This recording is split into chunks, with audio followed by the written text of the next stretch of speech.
Welcome back to the Money Shift podcast. This is episode number 13. And today we're going to be taking a look at issue number 95 of the Daily DRVN Newsletter and covering a number of Toyota-centric topics. There's a lot of Toyota news that's popped up in the last few days. And so we're going to be covering all of that news and giving our input. And we'd love to hear your feedback as well in the comments.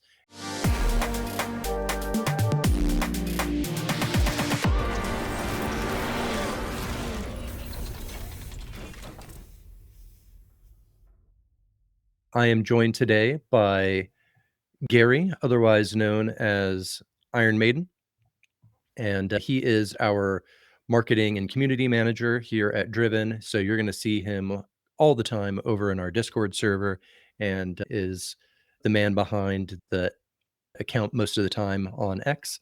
So how are you doing this morning, Gary? Hey guys, GM, great to be here. Excited to dive into the Toyota day, I guess I'll call it that. And touch all sorts of topics that we talk about in the newsletter. Actually, if you guys are not aware, we drop a newsletter every week. It's called the Daily DRVN Newsletter. And pretty much we cover all sorts of different, I'll say, about motorsports, anything in the automotive world that is the latest we bring to you weekly, all written by yours, Rex, CEO of Driven Labo here. And as a matter of fact, in the meantime, let me grab that link so that way I can share it here on everyone can click Please and do. have a copy of the newsletter as well. All right, I'll go ahead and bring it up right here. Yeah, last Friday we dropped issue number 95. Next issue comes out Friday morning, every Friday morning, that is. And in issue number 95, this was actually what we call an open edition. So every third or fourth newsletter that I put out, I make it available for the full text to be read by anybody. So that way they can get a feel for what's in the newsletter.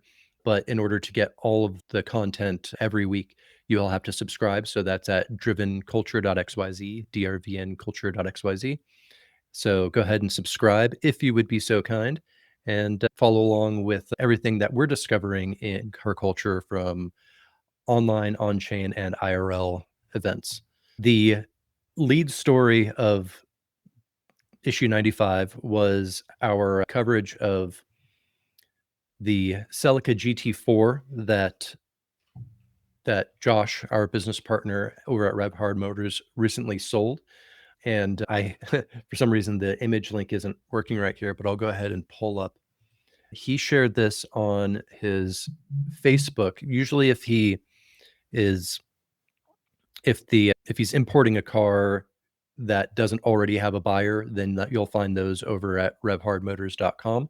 But what he does also basically take special orders. So if you're looking for something unique, something exactly what you are dreaming of, you can reach out to RevHard Motors and he will find exactly what you're looking for in Japan or in other markets and import it on your behalf. So in this case, he found a customer, a 99 Toyota Celica GT-Four. These cars are really interesting. They're, I'd say, underappreciated. Not a lot of people know about them because in the US, the Celica was always this like underwhelming sporty coupe, front wheel drive, definitely Toyota. They make a great product, but it never really got as big as, let's say, the Supra or the MR2. But the Celica has a long history as a like a compact sports car. And the GT-Four is really the top level, the magnum opus of the Celica line. What was really interesting about these cars was they were built for WRC, so World Rally Championship. All-wheel drive turbo, makes about 260 horsepower. It has the, all of a sudden I'm forgetting the name of it, the GST, oh my God, 3S GTE engine, which is one of the best turbo four cylinders ever made. And they created this road going version because when you compete in WRC, you have to have a homologated version, otherwise a road legal version of that car available to the public. So anything that you see in WRC, they actually have to put out to the public to some degree. So that's like where the Subaru WRX came from, and a lot of other cars that are famous rally vehicles. So this was almost dominating the WRC scene throughout the 90s. And there's, in fact, a version with a Castrol livery that is the most recognized version of it. In fact, let me look it up real quick. Castrol GT-Four. And Josh had one of these at his dealership. Oh, I went to videos. Let's go images. Yeah, and once again, for those that don't know, this is the RevHard Motors. They're a sister company here at Driven Labo. And so they import vehicles from Japan, as Rex had mentioned. So vehicles such as these are either A, rare to find, they're difficult to get a hold of. So if anyone wants to check out more, check out RevHard Motors. You can find them on either Driven Labo on the ecosystem on our links, or you can find them just by typing in RevHard Motors, and you will find all these wonderful vehicles that we are talking about at the moment inside the website. Yep. So this is the one that really was the iconic rally car of the 90s. And as you can see, the version that we have here is basically the same exact car minus the livery. But yeah, things were absolutely great. And the thing about them is their value right now, they haven't really picked up in the collector car market like a lot of others. Obviously, the Mark IV Supra is the one to have. And you can still get these things really cheap. I don't know how much he sold it for. I haven't gotten that information yet. But the median price of these, according to hypercars.io, is about $15,000. Of course, you've got some outliers here. This one's at probably 50, 55,000 here. And then you've got some down here that are at zero. So those are probably just some errors in the data that they've collected. But across the line, 15K is about what you can expect to pay for a very nice one.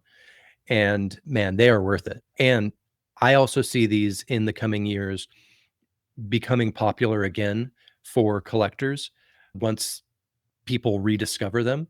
And so getting one at 15K right now, I think it's really only going to increase in value. Give it 10 years and you're going to have some equity in this car, provided you maintain it and keep it alive.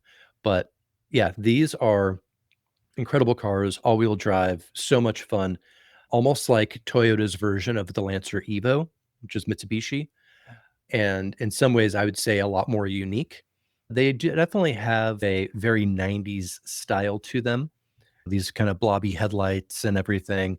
I'd say the back of the car almost reminds me of a, what do you call it? An Integra, like an Integra Type R. Yeah. But yeah, definitely an interesting vehicle. Wanted to start off talking a bit about this car, but did you know that they're bringing back the Celica? Actually, I heard the rumors. Now, I didn't know if they were confirmed or not. Now that Mhm. I guess Yeah. it's breaking news, they are Yeah. bringing back Celica. Yeah. So this was, I think they confirmed it a few months ago. So this isn't some of their breaking news, which we'll be covering here in a minute. But it's something I've been keeping an eye on because they were talking for a while about bringing back both the Celica and the MR2. And they had some concept art for both of them.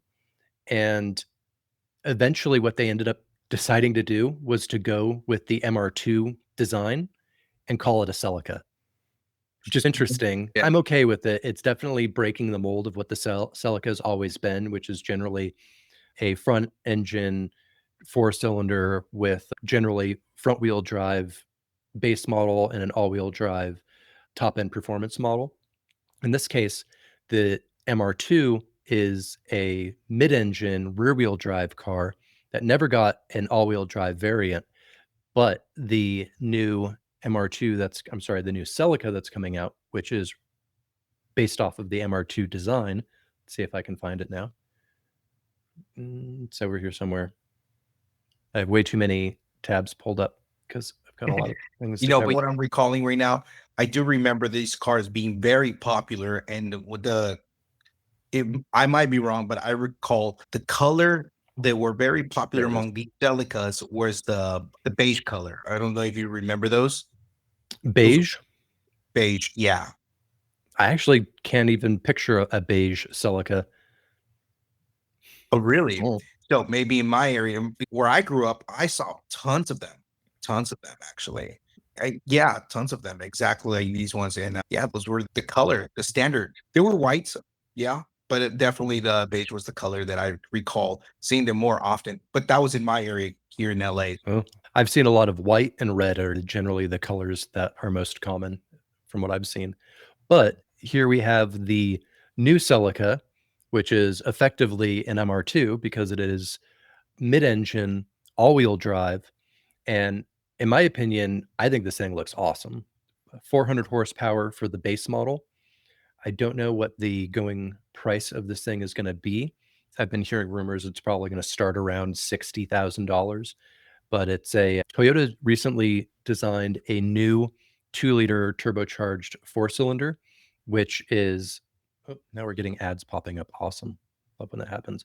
Which is I love it because when everybody is going to electric cars or to hybrids, which they all have their strengths and weaknesses, for a company to create a new generation of a high horsepower 4-cylinder turbo, to know that innovation is still happening really makes me happy because that's what I love. I love small displacement turbocharged motors that make big power for their size. And this is gonna get that new Toyota motor that I'm really excited for. This is gonna be the next evolution of the Celica, and I don't know, I'm here for it. What do you think of this thing? Yeah, it looks pretty futuristic. I'm not gonna lie to you. Now, is that like the model of what did they call it? Still not quite the actual model. This is more of a Yeah, so this is still a concept as far as yeah, I understand it. Hopefully, they don't do to this car what they did to the Mark V Supra, because when those concepts came out, they looked great. And they then did. when the final version of the Supra came out that shared the platform with BMW, it was not the same. It never really got me excited, the actual version that came to market. It looks good, it looks aggressive, it looks sporty, but I don't know. It's just something about it doesn't work for me. This, on the other hand, if they can even keep it within 80% of what you see here, I think they're gonna have a winner. And this car it's basically like a Japanese Lotus. It's small, it's light, it's mid-engine, it's probably gonna handle phenomenally. So, I think that this thing is gonna be a winner. Yeah, definitely. And I really like that color choice and that concept right now, that concept image. Mm, That's a really cool color. Yeah, stands coffer. out. Mhm. Yeah, definitely. Yeah. What do you I think is the guess oh, yeah, good. taking a guess, I guess just real quick, team guess. You mentioned you didn't see the price, but you think it's starting at what do you think it's Yeah. starting at? Let's see. I'm seeing some stuff here about I think they're comparing it to other cars in the class. So they're saying 67 to 72. I haven't read this fully, but I assume that's the point they're making here. That makes sense for what this car is, especially Yeah, like I a was gonna say brand new that platform. I was gonna say that card looks more between the 60 to 65K starting, and then from there just more expensive the more you add to it. But between 60 to 65, I thought it looks like it. But Yeah. yeah, Yeah. getting a whole one of those, Mhm. ooh, you're I'd love definitely to making see their version of a GT4 spin on this car, and I've heard that there's potentially going to be high performance version of it that'll be above 500 horsepower. So, yeah, that would be wild. Hopefully, they badge it the GRP4. That would be amazing. yeah, yeah. Yeah. So talk Good. about that. You got that data, the data where the average bill for these Mhm. cars, the previous cars, the one that we were talking about, that Yeah. RevHard Motors were Mhm. featuring. Yeah, Uh, we use hypercars.io. They're really cool because they aggregate sale data from across a ton of different platforms.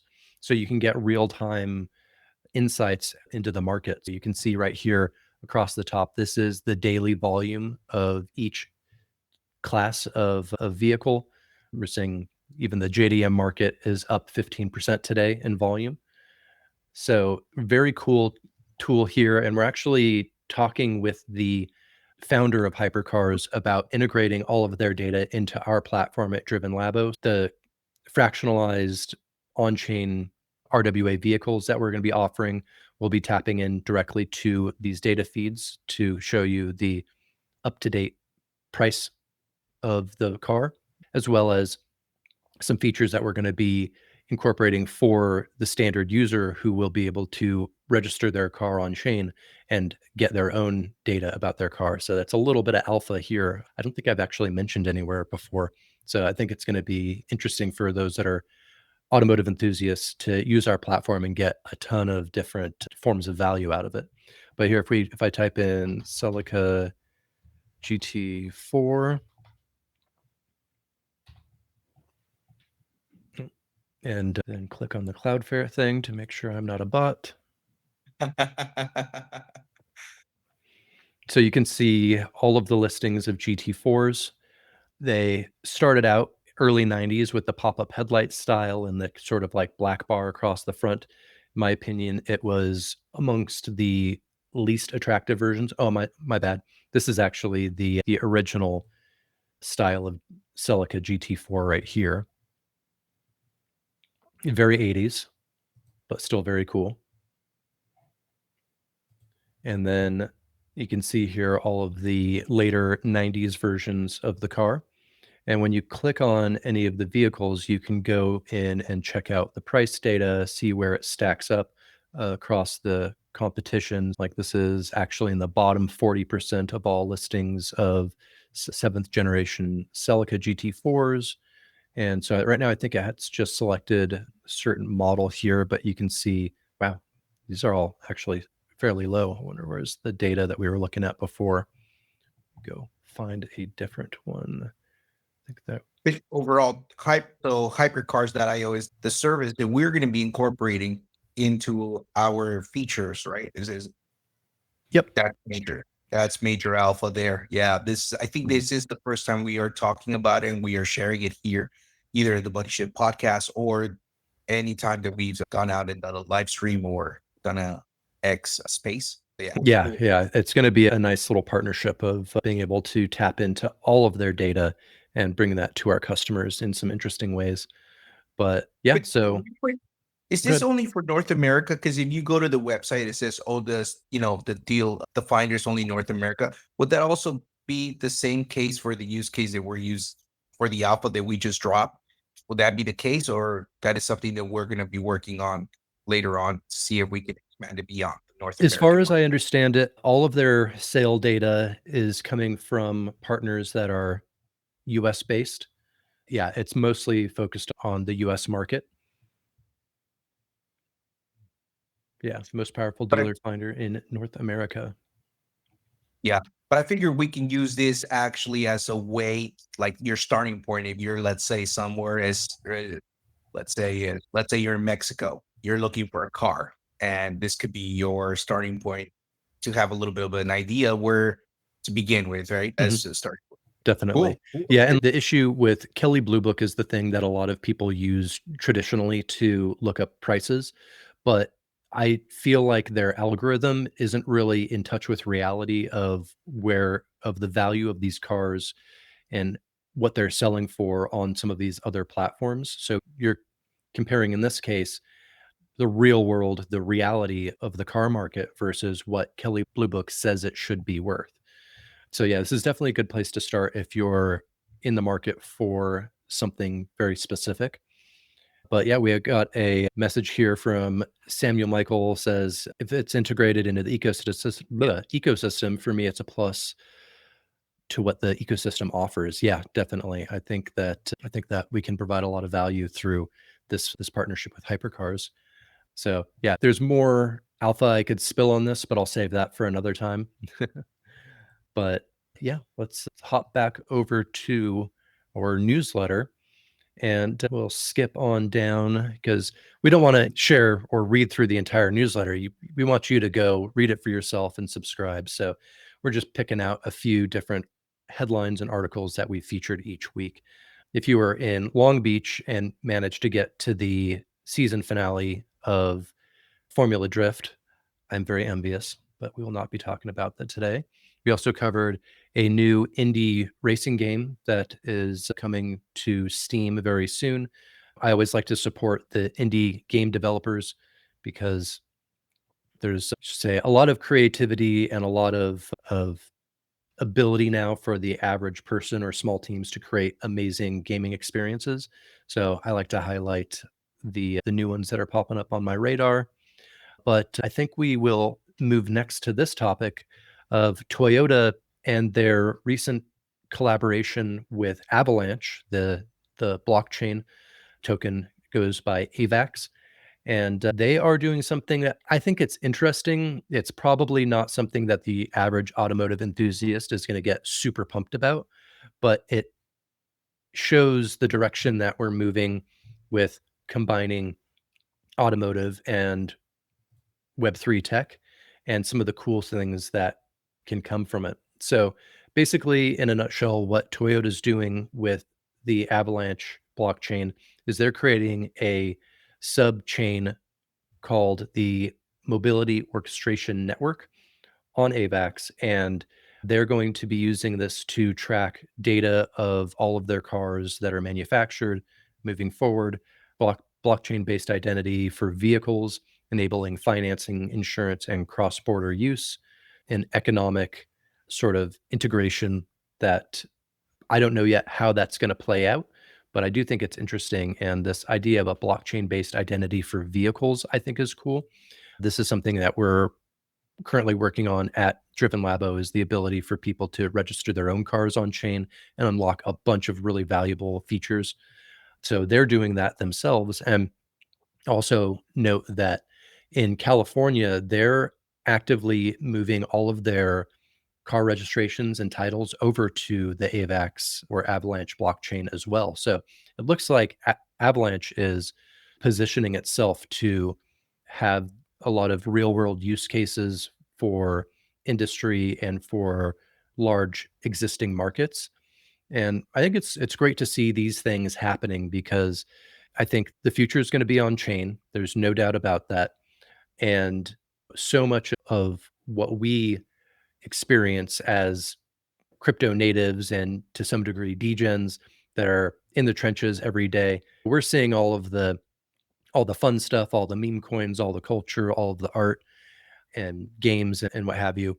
But there's a lot of problems that can be solved using blockchain technology where the consumer, the customer, never even really has to deal with it.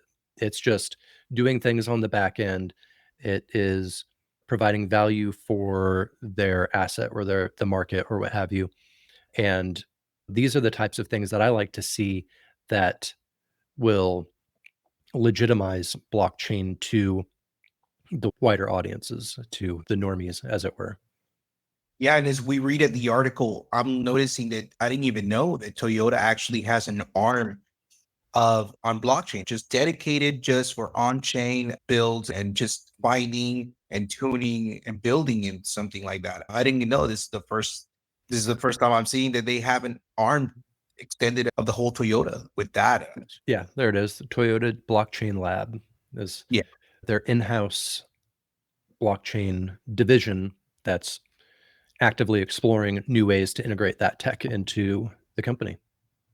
Yeah, which is pretty rad because a lot of cars manufactured are very careful in regards to using blockchain just because of digital footprints and all this carbon emission, all right. But the fact that Toyota is doing something like this, they're already ahead of the game. As you mentioned something which is everything's going to be on chain. The world is going to be on chain, right? Whether we want to admit it or try to put that off, it's just coming. Everything's going on chain. They're on the right foot, Toyota, and I think that's why it makes them one of the first to innovate when it comes to vehicles, as we covered earlier in regards to cars. Listening also to customers who are like, oh, we're bringing classics again back, but in the new form. Blockchain building something like this with their an arm extended of their ecosystem of the Toyota. This is really cool. Now, the one part of what I was thinking is more like, is this, you mentioned something that this is very similar to what we're building here at Driven Labo.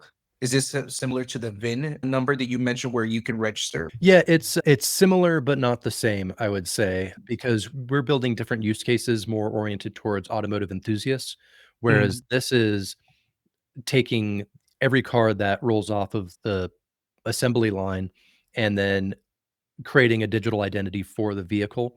In our case, we're allowing individuals to put their car on the blockchain, and they can be decades old and get a completely different experience out of it. In my opinion, looking at what they're building, Toyota buyers and Toyota drivers are never really going to interface with this. I think that this is almost entirely going to power things on the back end that are valuable for Toyota and maybe make things, let's say, better for buyers, but they're never really going to see it.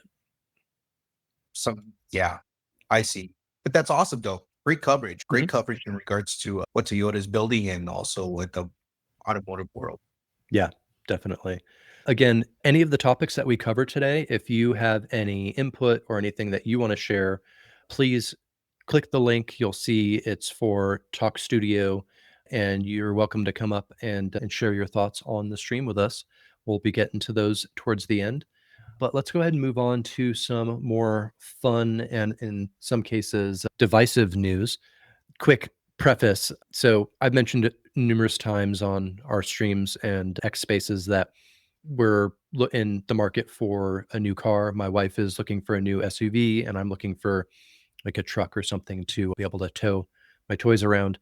But my wife she loves the Toyota 4Runner. That thing is incredible. When the new Toyota Land Cruiser came out, we even considered maybe going that direction, but there's been talks about a new Toyota FJ that the FJ Cruiser stopped production in 2016. It was this big behemoth of an SUV and came from this lineage of off-roaders where they've been saying for a couple of years now that they're bringing back the FJ. So we're like, oh, maybe we should hold out and see what this thing is. Maybe we go with that because it's going to be priced under the 4Runner, which is an expensive vehicle. So let's see what happens with that. Do you want to see what the new FJ looks like? Sure. No, see if I can find it. I've got there it is. All right, ready? Wah, wah. This thing is, in my opinion, is hideous. Yo, this is reminding me. Wait a minute. This is a copycat of there's a brand of called VidFast from Vietnam, and they Okay. create this monstrosity. It looked exactly like that. VidFast? I have to look this up now. VinFast, yeah, VINFAST. VinFast. Yeah, Images. and you will see this monstrosity. There's a copy of this monstrosity there. Oh, is it this thing? It's like a little box. Oh, That's dude, the it word. totally looks like that. I've never heard of this Exactly. before. VinFast, yeah. Yeah, Bro, so this reminds me of that. Oh my God, the do you remember the Kia. Zion? Oh yeah, There it's was a like the Zion too. Scion XB, I want to say, and then Yeah. there was the Kia Soul. So very similar to that. It's almost like they're trying to. There we go. It's almost like they're trying to take that idea of this little tiny cube SUV and make it look like it's meant for off-roading. But yeah, in my opinion, this thing just it's interesting looking. I'll give it that. It's definitely interesting, but dude, it looks like a toy. That's all I can say. It looks like a toy. So this is the car you guys were looking into, and when you guys finally like, all right, let's do the research. You guys, this is Yeah, the because end. they just released the designs of it, I think yesterday. And we're like, oh, maybe this is an option. We'll wait and see what happens. And then this thing drops, and we're like, hard pass. Starting at what? Does it say the price? Take a look. This might just be covering the design of it. Yeah, and by There's a the look version of it, here with a snorkel. 4 people, 5 people fit in there. I think it's got like it's a bench back seat, so you could fit 5 people. Okay. There's an off-road version.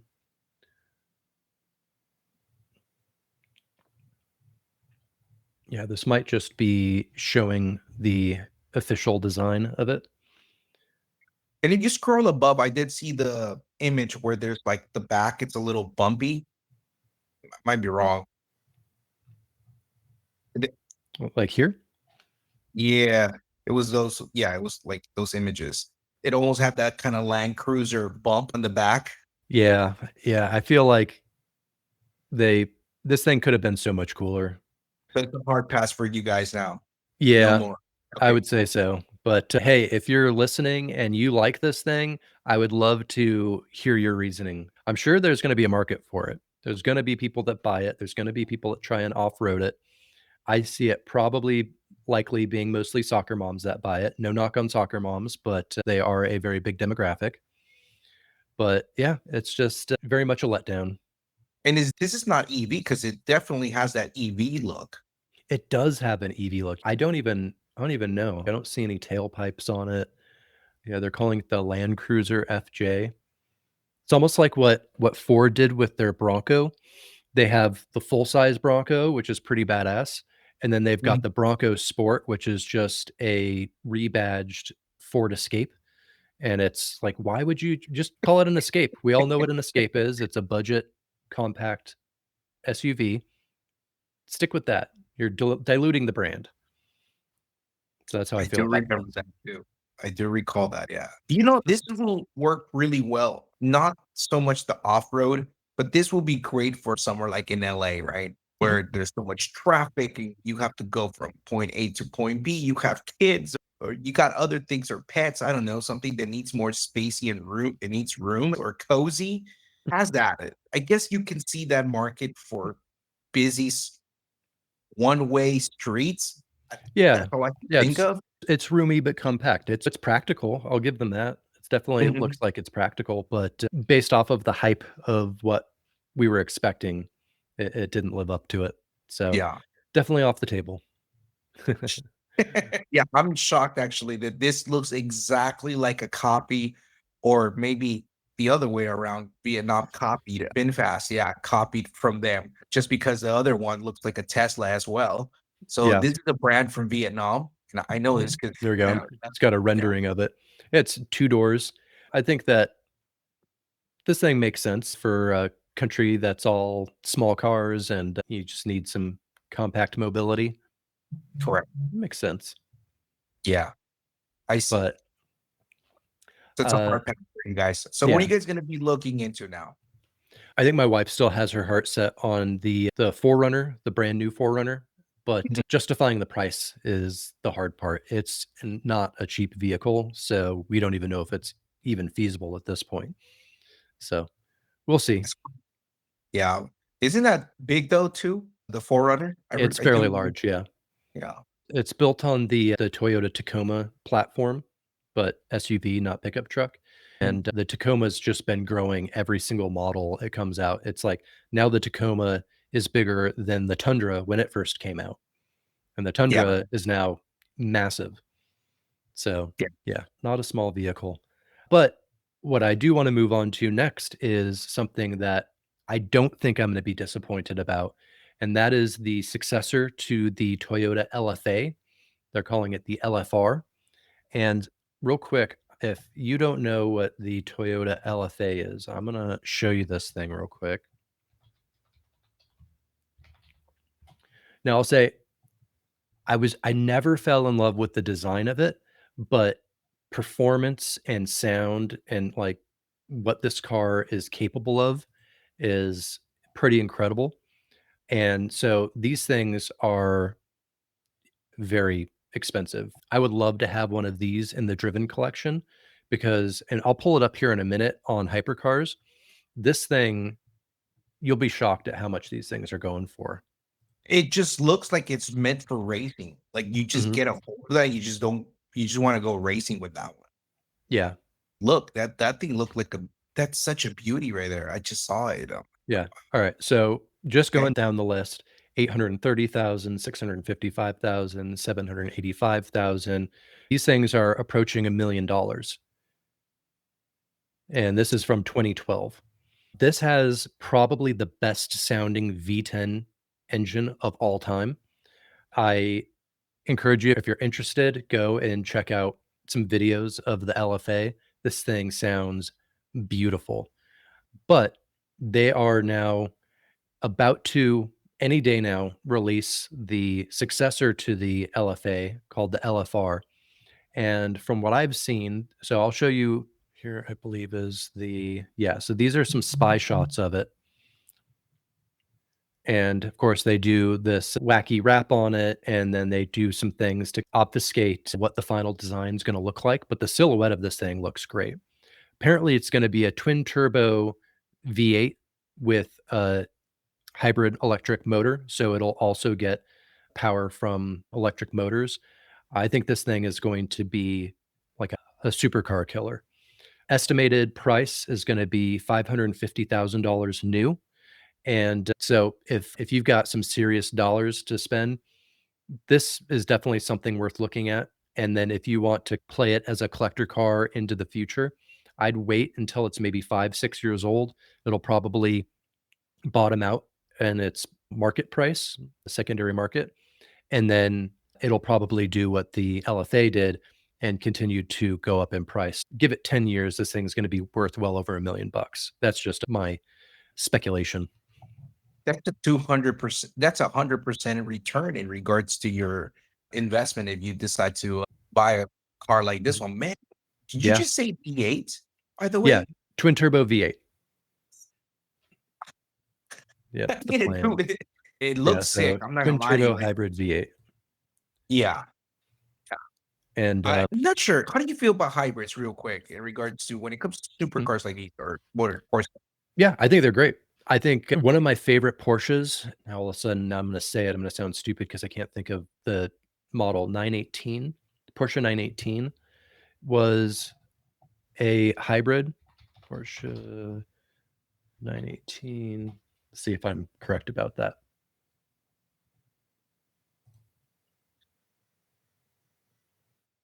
Yeah. So this thing is a hybrid. And I want to say it makes around 800 horsepower.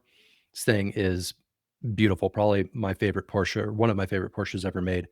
I think they make a lot of sense for hypercars and supercars because you can get that extra power out of the electric motors. So you can drive around on the full internal combustion engine and then get that extra power when you need it.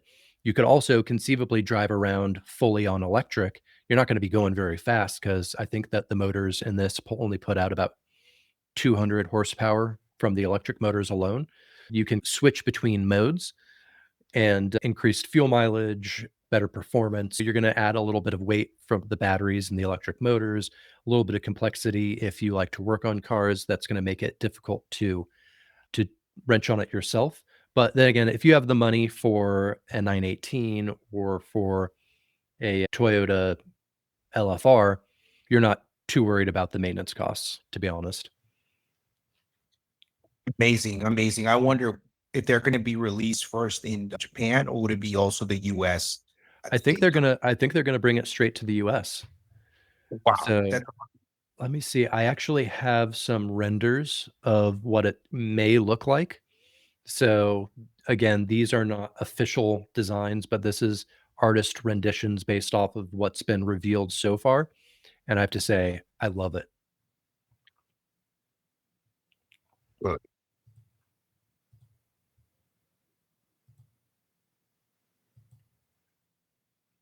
Yeah, this thing looks so badass. Yeah, it does actually. Not gonna lie. Even the other one, the image that's on the newsletter, Mhm. that one looks really cool too. I don't know, but Yeah, did I have that? Go back. and Oh, then it's the going to reload the LFA, page. is the LFA a V6 or is it V8 as well? The LFA is a V10. The V10. Wow. Yeah. And it's not is it a hybrid or not a Nope. hybrid? Nope.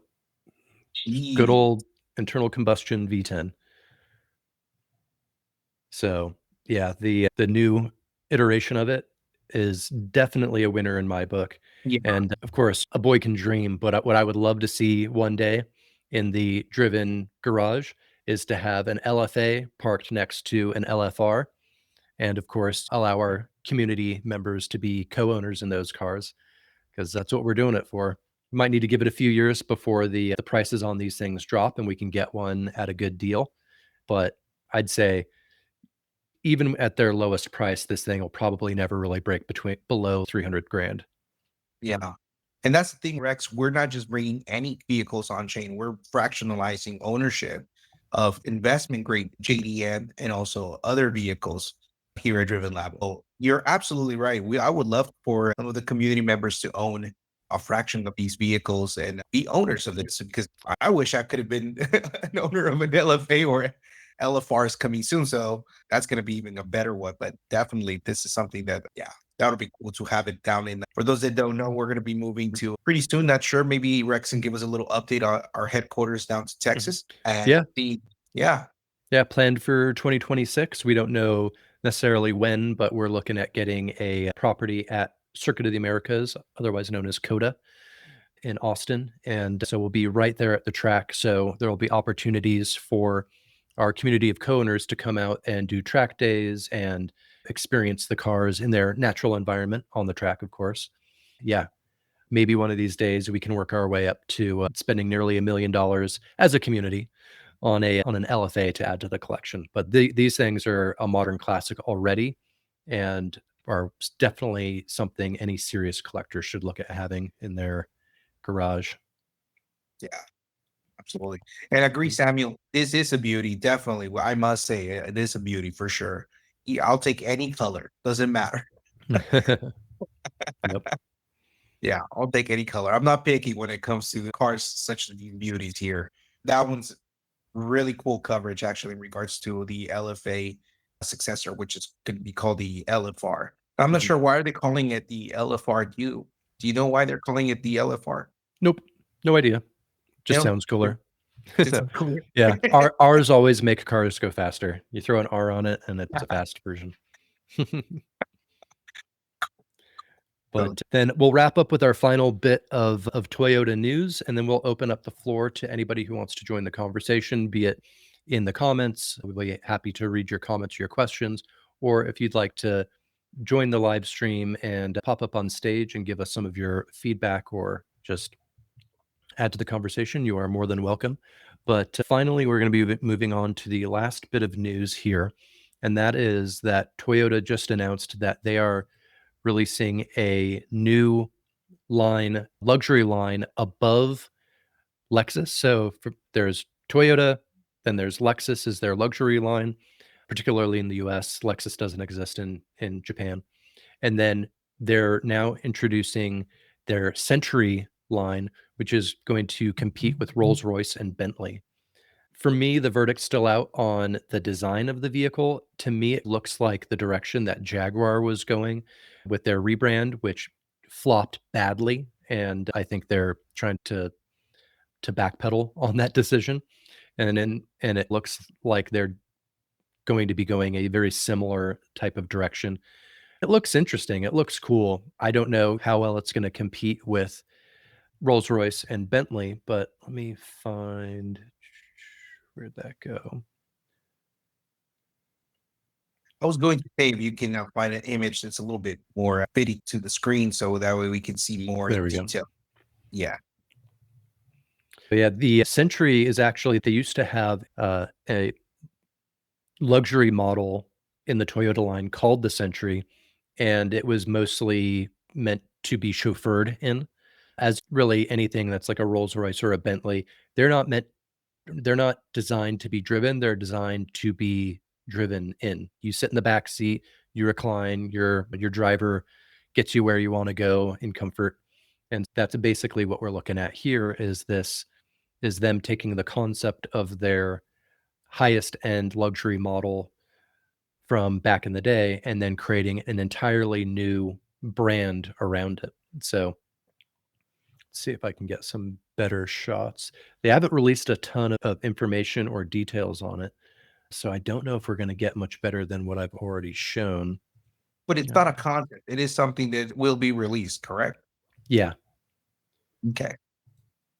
So yeah, it looks like there's not a lot that I can show. You're just going to get this small little shot of it here, unfortunately for now.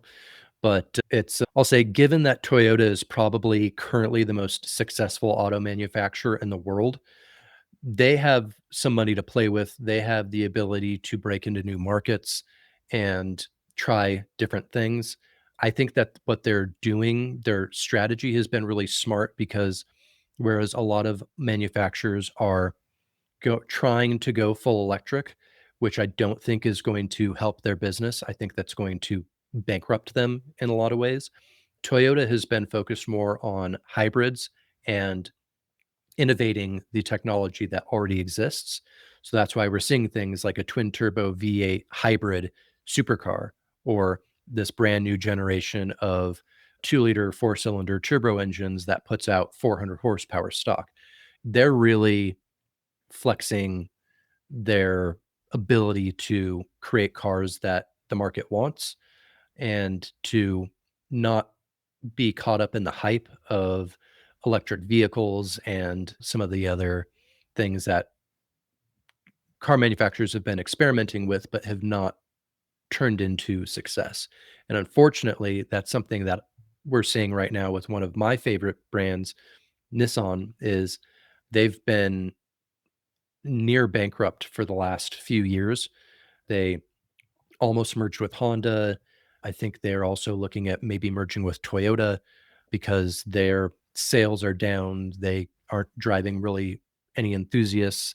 They released the new Z, which I think is a beautiful car, but they're not selling very well. The GTR is out of most people's price range, and now it's like a 15-year-old model. People are wanting something new.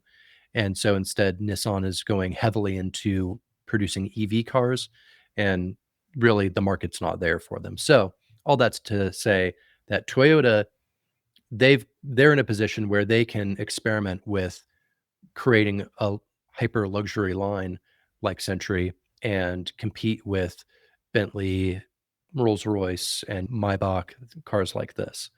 I don't think we'll ever have one of these in our collection. Just doesn't really get my motor running.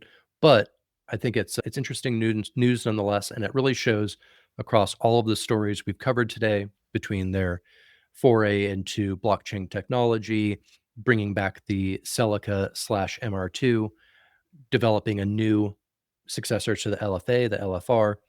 Toyota's killing it right now. Like, they pretty much, with exception of the FJ, they pretty much can't do anything wrong. Yeah, they've been very, I would say they've been very out of all the, I call it the big three, right? The Honda, Nissan, and Toyota. Mhm. They're the ones who have been more in regards to relaunching or launching the next version of whatever vehicle that they have released before. Mhm. They're not messing around. And that's one of the things that when you're not, as an innovator, you want to keep pushing more and more, right? And I think Nissan had done that, but it ran its course. And I guess the only thing that we can look forward to, as you mentioned, is the release of the Z, right? Yeah, And so the Z came out in 2022, the newest Mhm. version of it, and barely sold. I think it was 2022. Has it been that long? 3 years? Holy crap. And I've only seen, like, 2 of them in my city. They're also overpriced. I think their starting price was supposed to be, like, mid-60s, and the markup, from the dealerships have made them as high as $100,000 for a brand new Z, which is way overpriced. It's basically just it's built on the same platform as the 370Z, the previous model, but Mhm. it's got now a twin turbo 3-liter V6, which that motor is incredible, and a whole new body. But for 10-year-old tech, basically, $100,000 doesn't make a lot of sense to most people. Correct. Toyota has been on the sideline, and now they get to do all these incredible, these but great coverage today in regards to the Toyota world, and especially in regards to what we're doing here. Man, that was really good. That was good coverage of Toyota. You were not lying when you said today was Toyota-centric live stream Yeah, episode here. they made it easy for me with all of the new coming out. I feel like it was shooting fish in a barrel here. Well, we will probably wrap up now that we're about the top of the hour. But while we're closing this up, I just have to mention, if you like the things that we're covering across car culture, be it IRL, on chain, or online, please go to drivenculture.xyz. That's drvnculture.xyz, and sign up for the newsletter. It drops every Friday morning. And pretty soon we're going to be tapping our community to bring up topics and identify news that they'd like to see, and maybe even allow them to contribute to different segments and potentially even full articles in the driven culture. And another thing worth mentioning too is we're going to be in the next few weeks expanding our media side of the company. So Driven Culture right now mostly serves as where we are dropping our newsletter, Daily Driven, but fairly soon we're going to be releasing daily articles covering or going deep diving into individual topics across IRL, on-chain, and online car culture. And we're also going to be setting up a system where our community members can either submit topics that they'd like to see covered in those articles, or even write their own articles and submit them to be published. And we will be rewarding our members with Buster tokens for being contributors to Driven Culture. We look forward to pushing the next newsletter edition on Friday, as Rex mentioned. Yeah, I wanted to, before I forgot, we recently put out an announcement in our Discord community and on X that we released a new update to the Driven Vehicles app. It's mostly going to be quality of life updates, things like improving the UI, updating the design to be really aligned with our brand. If you go to drivenvehicles.app, that's DRVN think about it like a license plate, no vowels, drivenvehicles.app. You can check out the beta version of our platform, where we will soon be releasing the fractional shares of Paul Walker's 360 Modena, and show some of the other cars that we're looking at getting down the road. And but yeah, some of the updates that you'll see is improved typography. The color palette is now uniform across the entire website or app. We've got some new hero images in here, and ultimately just making sure that it's all buttoned up and clean for our next major update, which is going to be version 0.1.3, where we're going to be incorporating or introducing a whole bunch of new features. That's when we're going to unlock the ability to participate in the pre-sale phases for our first RWA vehicle, Paul Walker's Ferrari. In order to do that, you will need to hold some Buster. The more you hold, the earlier you're going to get access to the pre-sale.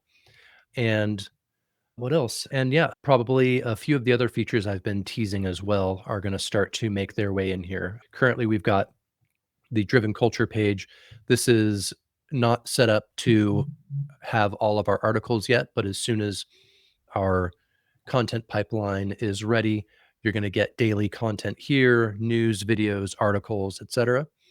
And then you can share those on the Farcaster social graph. So directly through the app, if you're logged in through Base App or Farcaster, you can share articles and earn points for spreading the word about what we're doing and getting people to read our content. But let me go ahead and log in.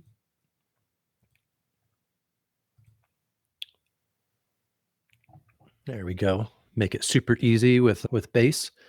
And then I've got a minor update here on the settings page with some updated header graphics.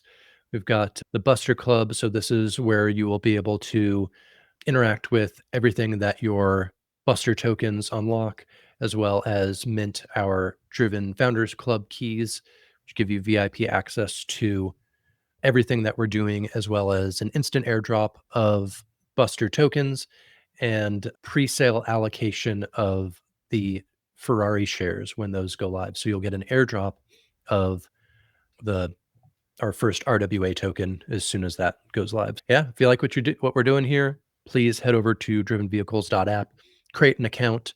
My suggestion is to do it through the Base app or Farcaster. Just makes it a lot easier to log in, connect it with your account there, or your wallet, as it were, and get set up for everything that's to come in the next updates. That's neat. That's really neat, actually. Very subtle updates, but I'm sure the next one, it's going to be massive, right?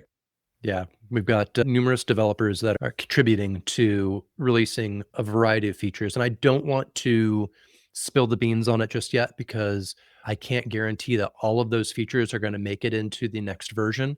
But at the very least, we're going to have a handful of features that really bring this to life. Right now, I'll be honest, there's not a lot you can do inside the app. It's really just setting the foundation. But in the next updates, the interactivity is going to reach a new level. I just want to say thanks to all 140 listeners that we have here. We appreciate you guys. We thank you guys for joining us, and we hope that you guys can join us next week. Make sure to also join Discord. Our Discord link is also on our X, on our bio. You guys can find the link there. And also, we drop all the links, newsletter, and to join us on stage, the links there as well. So with that, I'll give back the mic to Rex. Not sure if you want to begin wrapping it up before we. Yeah, I think that's going to do it for today's Money Shift podcast. It was a fun conversation and hope that you enjoyed it if you're tuning in. Catch us next Friday for episode 14. We've got Daily Driven Newsletter number 96 coming out on Friday. So make sure to subscribe. And then we will be live on X for the Builder Burnout space on Friday as well at 9:30 a.m. Pacific. So lots of opportunities to interact with us and of course in our Discord server. So hope you'll join the Driven Labo community and we'll see you in a next or in a future episode. You guys have a good one. All right. Cheers.